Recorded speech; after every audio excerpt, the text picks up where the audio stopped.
네, 시청자 여러분 안녕하십니까. 오늘부터 새롭게 인사드리는 자유뉴스입니다. 그동안 저희 FNL 뉴스에 보여주신 관심과 성원에 감사드리면서 보다 심층적이고 보다 정확한 소식으로 찾아뵐 것을 약속드리겠습니다. 그러면 오늘 첫 순서 시작하겠습니다.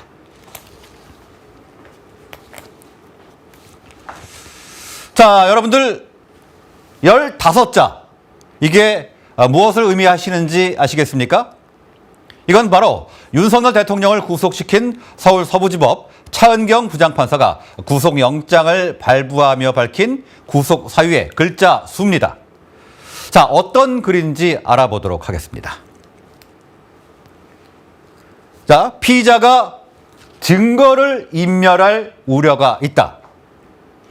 제가 한번 15자가 맞는지 세보도록 하겠습니다. 피의자 셋, 넷, 다섯, 여섯, 일곱. 네, 딱 15자입니다. 어떠십니까? 아주 건조하고 사무적이면서도 뭔가 감정이 느껴지는 것 같지 않으세요? 상당히 싫어한다는 느낌이 드는 건 저만일까요? 자, 관련 내용 순차적으로 짚어보도록 하겠습니다. 윤석열 대통령이 어제 새벽에 구속이 됐습니다. 12.3 비상계엄 사태 발생 47일 만이자 지난 15일 고위공직자범죄수사처, 그러니까 공수처에 출두한 지 나흘 만입니다. 서울 서부지법 차은경 부장판사는 전날 4시간 50분에 걸쳐 윤 대통령의 영장실질심사를 진행한 뒤에 어제 새벽 2시 50분경 구속영장을 발부했습니다. 윤 대통령은 영장심사에 출석해서 45분 동안 비상계엄의 정당성과 구속수사의 부당성을 강조했지만 법원은 받아들이지 않았습니다. 영장실질심사를 마치고 서울구치소 구인 피의자 대기실에서 심사 결과를 기다리던 윤 대통령은 정식 입소 절차를 거쳐 독거실에 수감됐습니다. 윤 대통령은 위법한 비상계엄을 선포하고 군과 경찰을 국회 그리고 중앙선관위에 투입하는 등 국헌 문란을 목적으로 폭동을 일으켰다는 혐의를 받고 있습니다. 이건 혐의입니다. 자, 여러분들, 아니 어떻게 대통령의 정당한 통치 행위인 비상계엄 선포가 위헌과 위법이라는 건지 도대체 알 수가 없습니다. 공수처가 민주당 등 야권의 공세에 직할부대처럼 행동한 건 누구나 알고 있고요. 결국 법원도 이에 동조한 거 아니겠습니까? 자, 앞서 공수처는 지난 15일 한남동 대통령 관저에서 윤 대통령을 체포했었죠. 윤 대통령은 체포 당일 조사에서 진술 거부권을 행사했고요. 이후 추가 출석 요구는 거부했습니다. 그러자 공수처는 지난 17일 구속영장을 청구했습니다. 현직 대통령이 구속되기는 헌정사상 처음입니다. 1980년 이후 전직 대통령 모두 몇 명이었을까요? 8명이었습니다. 이 중에 4명, 전두환, 노태우, 이명박, 박근혜 전 대통령이 구속이 됐습니다. 하지만 이들은 모두 전직 대통령의 신분이었습니다. 그러면 구속됐었던 전직 대통령들과 주요 인사들의 구속 사유를 좀 보도록 하겠습니다. 윤 대통령과 얼마나 다른지요? 한번 보겠습니다. 자, 윤 대통령과 마찬가지로 15자 정도였을까요? 물론 아닙니다. 한번 보시죠. 먼저 박근혜 전 대통령입니다. 박근혜 전 대통령은 주요 혐의가 소명되고 증거인멸에 염려가 있어 구속 사유와 필요성 그리고 상당성이 인정된다. 자, 보시면 35자입니다. 물론 영장이 발부됐고요. 다음에는 이명박 전 대통령 보도록 하겠습니다. 2018년 3월 23일인데요. 범죄의 많은 부분에 대해 소명이 있고 피의자의 지위, 범죄의 중대성 및 이 사건 수사 과정에 나타난 정황에 비춰볼 때 이 증거인멸이 염려된다. 이 구속의 사유와 필요성 및 상당성이 인정된다. 박근혜 전 대통령보다 더 긴 것 같습니다. 역시 83자 정도였습니다. 안 보이시죠? 네. 자, 그러면 이번에는 이재명 대표 건을 보도록 하겠습니다. 자, 이재명 대표 구속영장이 기각이 됐었죠. 2023년 9월 이재명 대표의 구속영장을 기각한 유창훈 서울중앙지법 영장전담 부장판사는 기각 사유를 무려 600자 분량으로 밝혔습니다. 위증교사 혐의는 소명이 되지만 구속의 사유와 필요성이 있다고 보기는 어렵다며 정당의 현직 대표로서 공적 감시와 비판의 대상인 점을 감안했다는 이유도 달았습니다. 한번 보시죠. 자, 불구속 수사의 원칙을 배제할 정도로 구속의 사유와 필요성이 있다고 보기는 어렵다. 그래서 기각을 했고요. 자, 몇 자일까요? 무려 600자입니다. 자, 친절히 이 600자로 이 현직 대표가 정당의 대표니까 감시와 비판을 받으면 된다는 논리였습니다. 자, 여기서 중요한 문장이 나왔습니다. 정당의 현직 대표. 이재명 대표는 정당의 대표니까 감시와 비판을 받으면 된다. 이런 논리인데 그렇다면 윤석열 대통령은 대한민국의 현직 대통령 아닌가요? 그러면 현직 대통령을 구속까지 시켜야겠습니까? 형평성이 맞지 않는 거죠. 국민의힘도 이와 관련해서 이재명 대표도 혐의가 확인이 되면 윤 대통령과 똑같이 구속함으로써 법과 원칙이 지켜져야 한다. 이렇게 밝혔고요. 민주당은 이재명 대표 이야기가 나오면 어떻습니까? 항상 발끈하죠. 사안의 경중이 다르다. 왜 내란 사태에 갖다 붙이느냐라고 반박을 했습니다. 자, 현직 대통령에 대한 구속수사에 대해서는 의견이 분분합니다. 형사소송법상 구속영장 발부의 전제는 피의자가 죄를 범했다고 의심할 만한 상당한 사유가 있느냐 이건데요. 여기에 주거가 일정치 않거나 증거인멸 또는 도주의 우려가 있느냐, 범죄의 중대성과 재범 위험성이 있느냐 등도 고려를 합니다. 자, 그런데 문제는 원칙입니다. 원칙은 불구속 수사가 원칙이라는 것입니다. 자, 여러분들 윤 대통령이 도주를 하거나 증거인멸을 할 우려가 있습니까? 도주는 말도 안 되는 얘기고요. 구속 기소된 공범들의 진술 등 이미 증거 대부분이 확보가 되어 있는데 뭔 증거를 인멸합니까? 그냥 끼워 맞춘 느낌이 많이 나는 것 같습니다. 그래서 우리 많은 애국 시민들이 이해를 하지 못하는 것입니다. 법조계 일각에서도 6시간 동안의 비상계엄 상황이 전 국민에게 생중계가 됐고요. 계엄에 가담한 군과 경찰 지휘부가 이미 윤 대통령 지시사항 등을 다 진술을 했지 않습니까? 그러면 윤 대통령이 계엄 후 한남동 관저에 사실상 집거를 하면서 특별히 숨길 증거가 있겠습니까? 없죠. 도주할 가능성이 있습니까? 어디로 도주를 합니까? 자, 윤 대통령은 이제 체포 기한을 포함해서 최장 20일간의 구속 상태로 조사를 받습니다. 그리고 다음 달 6일 전에 기소 여부가 결정이 됩니다. 공수처는 윤 대통령 기소권이 없어서 이 경찰이 사건을 넘겨받아 보강 수사를 한 후에 재판에 넘길지 말지 결정을 하게 됩니다. 자, 그리고 이거는 또 무슨 말일까요? 자, 법조계 자범 수준 사유로 대통령을 구속했다. 자, 사실 법조계에서는 이 구속영장 발부가 예상은 됐었다고 합니다. 비상계엄령 선포, 계엄포고령 발령 등 사안의 중대성 등을 고려하면은 이 구속영장 발부가 예상됐다는 게 법조계의 중론인데 이 차 부장판사가 윤 대통령을 구속하면서 밝힌 피의자가 증거를 인멸할 염려가 있음. 저희가 방금 전에 자세히 분석해드린 내용인데 여기에 대해서 법조계에서도 지금 큰 논란이 되고 있다고 합니다. 법조계 한 인사는 이 짤막한 영장 발부 사유만 보면 거의 자범 수준이라고 합니다. 자범한테 적용한다는 거죠. 이 혐의 소명 정도 등을 조금 더 자세히 밝혔으면 좋았을 것이다 라고 밝혔을 정도입니다. 자, 여기까지 오늘의 핫 이슈 알아봤고요. 다른 주요 뉴스들 계속해서 전해드리겠습니다.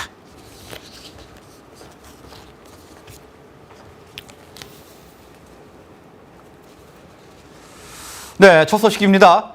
사상 초유의 현직 대통령 구속으로 계엄 사태의 사법적인 수습은 한 걸음 나아간 모양새지만 갈라진 민심의 골은 깊이를 알 수 없을 만큼 깊어지고 있습니다. 일각에서는 19일 새벽, 그러니까 어제죠. 서부지법 난입 사태는 공수처가 탄핵 심판 전 강제 수사의 총대를 매면서부터 예견전 일이라는 지적도 나오고 있습니다. 성난 윤 대통령 지지자들의 불법 수사, 불법 구속이라는 목소리는 단지 거리의 외침만은 아니기 때문입니다. 판사들 사이에서도 본말이 전도된 논리가 아닐까라는 의문이 적잖이 제기되고 있다고 합니다. 공수처법상 수사 대상 범죄에 내란죄가 없는 공수처는 윤 대통령을 수사하기 위해 직권남용을 고리로 내란 혐의를 수사해서 구속영장 청구에 이르렀는데 이 모든 과정이 직권남용죄로는 대통령을 소추할 수 없다는 점과 충돌하는 것 아니냐는 논란이 커지고 있는 것입니다.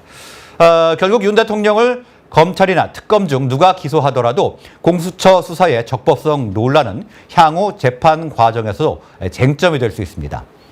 공수처가 통상 찾던 서울중앙지법이 아닌 서울 서부지법에 체포, 구속영장을 청구한 이른바 판사 쇼핑과 당직 판사가 체포영장을 발부하면서 형사소송법 110조 적용 배제라는 이례적인 문구를 넣은 것은 논란을 더욱 증폭시켰습니다. 체포영장 집행 과정에서 물리적 충돌을 걱정하는 공수처를 더욱 윽박지른 것은 더불어민주당이었습니다. 당내 원로 중진들 사이에서도 탄핵이 급하지 체포 구속이 급하냐는 우려도 나왔습니다만 지도부는 오동훈 처장의 무능과 우유부단함에 대해 비판하지 않을 수 없다며 다그쳤습니다. 자, 이 같은 수사권 논란은 발빠르게 움직였던 검찰과 경찰이 공조했다면 애초부터 없을 일이었습니다. 하지만 민주당은 검찰의 윤석열, 한동훈 라인이 내란 사건을 축소하려 한다. 또 윤석열 구속, 검찰 수사권 회복, 검찰 정권 창출 후에 윤석열 대통령 사면 등의 목표하에 시나리오 수사 기획을 시작했다. 이렇게 몰고 가면서 수사를 공수처로 몰아붙였고요. 그때마다 공수처는 휘청거렸던 것입니다. 네, 자, 공수처의 적법성이 제일 문제가 되는 거 아니겠습니까? 그렇기 때문에 윤 대통령 측도 이 공수처의 권한을 문제 삼아 소환에 응하지 않았던 것이고요.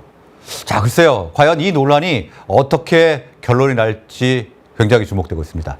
자, 그리고 민주당 이야기 안 하고 넘어갈 수 없겠죠? 방탄에 애쓰고 있던 민주당. 갑자기 날아온 횡재인 양 무조건 탄핵, 체포를 주장했고 공수처를 압박했죠. 이런 상황들 혹시 부메랑이 될 거라는 생각은 안 해봤나 모르겠습니다. 무엇이든 서두르거나 정상적이지 않는 것은 꼭 문제가 생긴다는 사실, 교훈 잊지 말아야 할 것 같습니다. 다음 소식입니다. 윤석열 대통령이 어제 벌어진 서울 서부지법 폭력 난이 사태에 대해서 평화적인 방법으로 의사를 표현해 줄 것을 당부한다고 변호인을 통해 밝혔습니다. 그러면서도 새벽까지 자리를 지킨 많은 국민들의 억울하고 분노하는 심정은 충분히 이해한다고 말했습니다. 앞서 지난 1일 윤 대통령은 서울 용산구 한남동 대통령 관저 앞에 모인 시위대에 전한 편지를 통해 이 생중계 유튜브를 통해서 애쓰는 모습을 지켜보고 있다며 애국 시민이라고 지칭을 했습니다. 그리고 17일에 공개한 구치소 편지에서는 자신의 지지자들을 향해 많은 국민들께서 추운 거리로 나와 나라를 위해 힘을 모아주고 계시다며 뜨거운 애국심에 감사드린다고 했습니다. 국민의힘과 보수진영 안팎에서는 시위대의 행동을 긍정평가하는 발언들이 나오고 있습니다. 국민의힘 윤상현 의원은 애국 시민 여러분께 감사드린다고 말을 했고요. 황교안 전 국무총리는 페이스북에 대통령을 지키려다 체포된 분들을 각 경찰서를 돌며 면회하고 있다며 86명이 체포돼 너무 안타깝다. 그분들께 무료 변론을 제공하겠다고 밝혔습니다. 사랑제일교회 전광훈 목사는 광화문 집회에서 이미 국민 저항권이 발동된 상태고 국민 저항권은 헌법 위에 있다. 국민 저항권을 밀고 나가야 한다며 국민 저항권이 시작됐기 때문에 윤 대통령도 구치소에서 우리가 데리고 나올 수 있다라고 강조를 했습니다. 자, 아니 그럼 어느 국민이 자신의 대통령이 정당한 통치권 행사를 하다가 억울하게 구속이 되는데 가만히 있겠습니까? 시위대가 물론 폭력을 행사한 것은 잘못이죠. 그렇지만 그 뜨거운 애국심을 잘못됐다고 말할 수 있는 건가요? 다음 소식입니다. 윤석열 대통령이 구속된 이후에도 공수처의 2차례 출석 요구에 불응하자 공수처가 강제 구인을 유력하게 검토 중이라고 밝혔습니다. 공수처 관계자는 오늘 오전 기자들과 만나 체포 이후 출석 요구가 수차례 있었지만 다 불응했다며 현재 상황에서는 강제 구인을 유력하게 검토하고 있다고 말했습니다. 이 관계자는 옥중 조사보다 강제 구인을 검토하는 이유에 대해 조사가 시급한 상황이라며 구치소 현장 조사를 완전히 배제하는 것은 아니고 가장 유력한 것이 강제 구인이라고 설명했습니다. 공수처는 어제 윤 대통령 구속 직후 오후 2시에 출석할 것을 요구했지만 윤 대통령 측은 더 이상 조사받을 것이 없다고 불응했고요. 이에 공수처가 오전 10시에 출석하라고 통보했지만 윤 대통령은 또다시 응하지 않았습니다. 윤 대통령은 공수처에 출석한 15일 오전 첫 대면 조사 이후 모든 조사 요구를 거부하고 있습니다. 공수처는 오늘 중 윤 대통령을 다시 소환할 계획은 없는 것으로 알려졌습니다. 공수처는 윤 대통령의 1차 구속 시한은 오는 28일까지라며 법원에 구속기간 연장을 신청해서 허가가 되면 다음 달 7일까지 늘어날 것으로 전망된다고 밝혔습니다. 그러면서 정확한 구속기한과 검찰에 윤 대통령 사건을 넘기는 시점 등은 검찰과 협의를 지속할 예정이라고 설명했습니다. 자, 윤 대통령의 소환 불응 이유는 명백합니다. 이 수사 권한이 없는 공수처가 위법한 수사를 하는데 협조를 할 수 없다는 거죠. 그리고 굳이 현직 대통령을 소환하는 건 무언가요? 자, 옥중조사는 하면 안 됩니까? 옥중조사는 조사가 아닌 건가요? 알 수가 없습니다. 알 수가. 다음 소식 보겠습니다. 공수처가 윤석열 대통령에 대해서 변호인 외 접근 금지 조처를 내렸습니다. 이번 조처는 향후 윤 대통령 측의 구속 적부 심사 대응까지 염두에 둔 것으로 풀이됩니다. 공수처는 어제 경기 의왕시 서울구치소에 수용 중인 윤 대통령이 변호인을 제외한 사람과 접견할 수 없도록 조치했다고 밝혔습니다. 공수처는 이 같은 내용이 담긴 피의자 접견 등 금지 결정서를 서울구치소에 송부했습니다. 이 공수처 관계자는 증거인멸 우려가 있어 이를 차단하기 위한 조치라며 접견 금지 조치는 수사기관에서 통지하는 즉시 효력이 발생한다고 설명했습니다. 자, 이에 따라 김건희 여사를 포함한 가족과 외부 인사들은 윤 대통령을 접견할 수가 없고요. 이는 기소 전까지 적용이 됩니다. 하지만 이 가족과 현재 수사 대상이 아닌 외부 인사들의 경우는 증거인멸과 직접 연관된 위치에 있다고 보기 어려운 측면이 있습니다. 가족과 외부 인사들은 직접 경험했거나 취득한 정보가 제한적이기 때문에 이번 공수처의 조치는 향후 윤 대통령 측이 제기할 가능성이 큰 구속 적부 심사까지 염두에 둔 것으로 해석되고 있습니다. 구속 적부 심에서는 석방 여부를 결정짓는 핵심 사유가 바로 증거인멸 여부이기 때문입니다.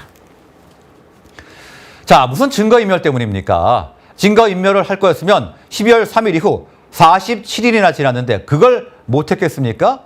참 답답한 사람들입니다, 공수처. 핑계를 너무 유치하게 되는 거 아닙니까? 그냥 솔직하게 구속적부심 때문이다, 이렇게 이야기를 하지.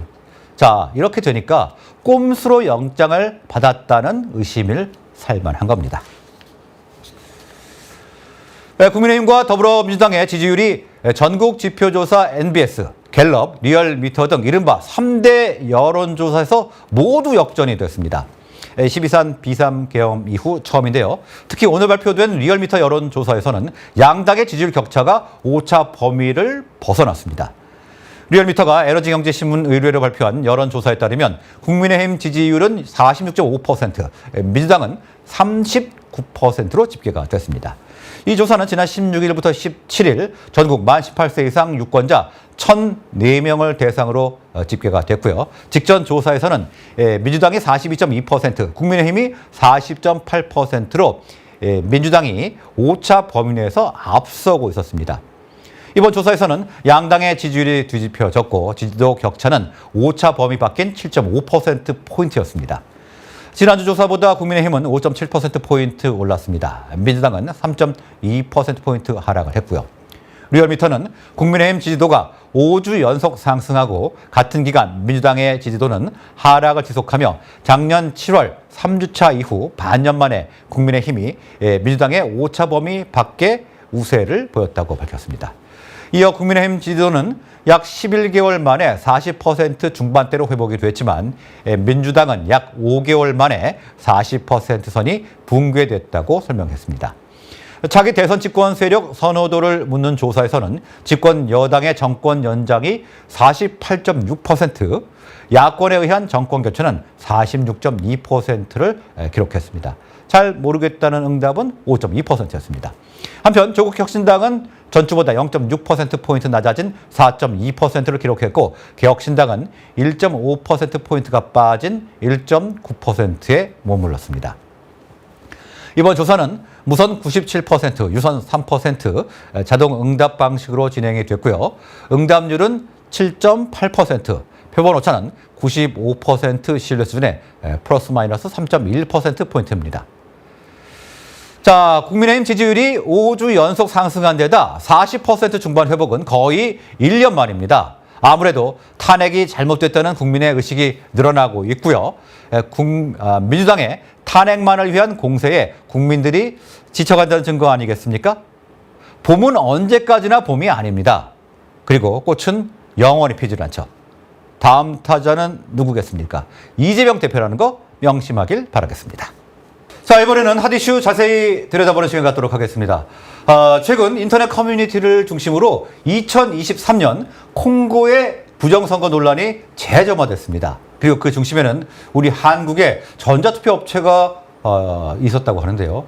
이 업체가 휘말린 부정선거 의혹이 이번이 처음이 아니라고 합니다. 관련 내용 알아보겠습니다. 사회부 이채정 기자 나왔습니다. 자, 어서 오세요. 안녕하십니까. 네, 지난주에는 가나 이야기였는데 이번이 또 콩고 이야기입니다. 상황 좀 알려주시죠. 네, 지난 18일 인터넷 커뮤니티에 한 사건이 올라와 뜨거운 감자가 됐는데요. 글쓴이가 2023년 10월 약 한 달간 콩고 투표용지 아르바이트를 했다며 사진을 공개했습니다. 네. 사진 한번 보고 오시죠. 네, 이 사진과 함께 올라온 글에서 글쓴이는 성남에서 일을 했다고 하고요. 안양에도 다른 공장이 있어서 가나와 콩고 쪽 현지 공무원들이 와서 따로 용지를 생산했다고 합니다. 아, 그러니까 콩고 현지에서 아르바이트를 한 게 아니군요. 네, 우리나라에서. 한국에서 콩고 대선 투표용지를 만드는 아르바이트를 한 건데 거기다가 현지 콩고 사람들이 공무원들이 여기에 왔고, 네. 근데 무슨 제3자 감시 체계 없이 따로 용지 생산에 들어간 건가요? 네, 맞습니다. 조금 미심쩍다는 생각이 드네요. 네, 글쓴이도 그 점에 주목을 했습니다. 글쓴이가 쓴 글도 함께 같이 보시죠. 네. 주간조가 끝나면 현지 공무원들이 따로 남아 생산하기도 했어서 조작하기 쉬운 환경이라고 생각한다. 막판에 요청한 생산 물량보다 달려서 급조한 야간조를 만들어 생산 물량을 맞췄다라고 썼습니다. 네. 자, 여기까지는 일단 의혹인데 이 사진에서 보면 어떤 컴퓨터 화면에 전자투표 시스템 같은데요. 성남에서 한 거면 우리 선관위에서 제공한 건가요? 네, 정확히는 미루 시스템즈라고 하는 업체에서 제작하고 납품을 했는데요. 미르요? 네네. 우리 중앙선관위가 설립한 세계선거기관 협의체가 콩고와 이 업체의 만남을 주선해서 계약이 가능했습니다. 그쪽에서 둘 사이를 연결을 해준 건데요. 아, 네. 우리나라 중앙선관위 설립한 선거기관 협의체가 네네. 소개를 해준 거네요. 네, 맞습니다. 네. 근데 이게 100% 디지털은 아니고요. 먼저 기기 하단 중앙에 있는 투입구에 투표 용지를 넣고요. 자신이 뽑으려는 후보자 얼굴 화면을 클릭하면 후보자 이름에 체크가 된 상태로 종이가 다시 출력이 됩니다. 그 네. 다음부터는 우리나라와 똑같습니다. 투표지를 투표함에 집어넣으면 끝입니다. 네. 그러니까 우리처럼 도장을 찍는 게 아니고 선관위에 도장을 찍는 게 아니고 네. 여기는 그 화면에 인물을 터치를 하면 네네. 그 사람의 용지가 나와서 그걸 접어서 넣는군요. 네네, 맞습니다. 네. 그러니까 종이 실물이 있기는 한 건데 자, 이거 글쓴이 이제 심증이잖아요. 네. 물증이 있습니까? 사실 물증이라기보다 문제가 된 게 있는데요. 바로 이 미루 시스템즈라는 업체가 부정선거 논란에 휘말린 게 이번이 한 번이 처음이 아니라는 사실입니다. 어허. 2018년 당시에도 부정선거 논란이 있었는데요. 당시 펠릭스 치세케디 후보가 38.57%를 득표해 34.80%를 득표한 마르텐 파율르 후보를 이겨서 당선이 됐습니다. 네. 그런데 당시 에볼라 바이러스 발병 지역에 사는 100만 명이 투표를 금지를 당했고요. 또 일부 투표소에는 유권자 명부가 도착하지 않아 투표를 포기한 사람도 있었습니다. 네. 근데 네. 이거는 그 투표용지 관련된 내용과 조금 거리가 있는 것 같네요. 네, 관련 내용을 말씀드리자면 네. 대선 다음 날에는 전국 인터넷 통신망이 끊기기도 했습니다. 근데 콩고는 인터넷이 발달한 국가가 아닌데요. 아닐 것 같아요. 네. 근데 우리나라처럼 이렇게 인터넷이 발달한 국가에서도 디지털 투표를 하지 않는데 콩고에서 전자 투표를 선택했다라는 게 논란이 됐습니다. 이 네. 때문에 콩고에서는 조작을 쉽게 하려고 전자식 투표를 선택한 거 아니냐 이런 의혹이 제기가 됐고요. 아, 콩고 국내에서 제기가 된 거군요. 네, 맞습니다. 네, 네. 그래서 콩고에 있는 시민단체 회원들이 우리나라 중앙선관위에 직접 와서 따지듯 물어보기도 했습니다. 아, 직접 여기까지 와서요? 네, 항의를 했는데요. 그럼 선관위는 뭐라고 그랬습니까? 이때 선관위 반응이 정말 무책임하다는 논란이 있었습니다. 네. 당시 김대년 중앙선관위 사무총장의 발언을 제가 그대로 읽어드리겠습니다. 콩고 선거위원회와 국내 업체와의 계약에 우리가 관여할 수 있는 권한은 없어요. 라고 말을 했습니다. 네. 중앙선관위가 설립한 협의체 소개로 계약을 한 건데 관여할 수 있는 권한이 없다. 권한은 없어 책임은 있는 거 아닙니까? 네. 본인들이 설립한 협의체가 소개를 한 거면 네. 아니, 책임은 있죠. 네. 뭐 맞게 권한은 없는 게 맞을 수도 있지만 네. 책임은 있는 거 아닌가요? 그런데도 선관위는 미루 시스템즈와 콩고의 연결을 끊는 조치를 하지 않았습니다. 네. 콩고는 2023년 대선 때도 미르 시스템즈와 손을 잡았고요. 이때 키세케디 후보의 득표율은 73%나 됐습니다. 어마어마했네요. 네, 2018년에는 그나마 유력 야권 후보자와 4%포인트 정도 차이로 박빙이었는데 이건 거의 압도적인 승부였던 네, 거죠. 5년 만에 이렇게 지도가 차이가 날 수 있는 겁니까? 그래서 쉽지 않은 일이거든요. 네, 이런 차이 때문에 또 어떤 논란이 있었냐를 제가 들여다보니까 네. 많은 투표소가 문을 늦게 열거나 아니면 아예 열지 않은 곳도 있었다고 합니다. 아, 그래요? 네. 그래서 당시 투표 참관인들과 시민단체들이 투표 과정에 불법의 소지가 있다 이렇게 지적을 했습니다. 네, 그러니까 이거는 일단 지금 이슈로 가져온 내용 중에 이 투표 용지와 관련된 내용하고는 조금 거리가 있네요. 그러니까 투표 용지가 그런 의심의 논란이 있다라는 거고 지금은 이런 불법 조금 선거에 대한 의심이 간다 이런 내용이었었고요. 자, 그러니까 이 치세케디 대통령을 당선시킨 두 개의 대선이 지금 모두 이제 부정선거 논란이잖아요. 2018년, 2023년. 근데 이 논란의 중심의 문제는 우리 한국산 전자투표기가 있다는 건데, 자, 전자투표기가 조작이 쉽나요? 다른 나라 사례가 있습니까? 네, 다른 나라 사례를 한번 들어봐야 될 것 같은데요. 2018년 이라크도 비슷한 부정선거 논란에 휩싸였습니다. 개표와 투표 시스템 모두 한국식으로 전자식으로 도입을 했다가 부정선거 시비에 휘말린 건데요. 참 우리나라가 뭐 지난주에도 이세정 기자가 이야기했습니다. 우리나라가 무슨 선거에 뭐 1등 국가입니까? 이렇게 선거 시스템을 수출을 많이 했어요. 중동에도 했네요. 아프리카뿐만이 아니라.